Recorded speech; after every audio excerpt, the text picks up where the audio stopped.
Comes from Foster Taylor.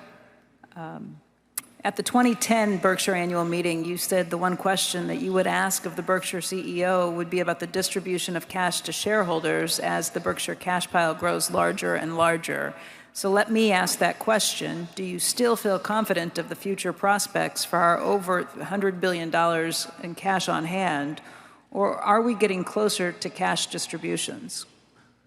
Well, the one thing, if Berkshire shares are selling for less than we think they're worth, that could be a pretty big way to distribute cash. But what we'd really like to do is buy great businesses. If we could buy a company for $50 billion or $75 billion, $100 billion, we could do it. And we can do it, and our word's good. It's difficult with a public company because, in effect, if you bid on a company, you make the bid, and their shareholders vote months later, and you're giving an option.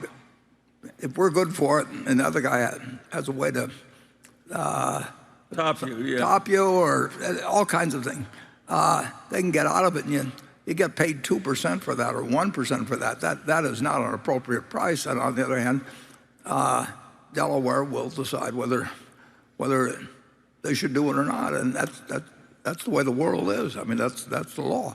So it'd be easier to do with a private company, and there aren't very many that are big. On the other hand, there's nobody else that can quite make a deal like we can under the right circumstances. And there could be a situation where a number of very decent companies have got a very uncomfortable borrowing structure, and money comes due to them at the exact wrong time, and that's when they pick up a phone, as did Tiffany and Harley Davidson and you name it. I mean, a whole bunch of companies in 2008. That sort of thing will happen again, whether it results in us getting the calls or what the world is exactly at that time. But the one thing we know is that the number of phone calls that you can make at a time like that is very, very limited. And there can be good companies. They don't want to sell the company necessarily, but they just may need $5 or $10 or $20 billion, depending on what company you're talking about.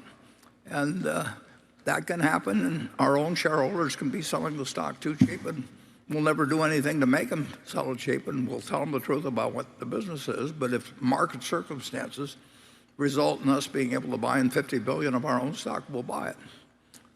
So we'll see what the world holds. But we don't have the opportunities we used to have.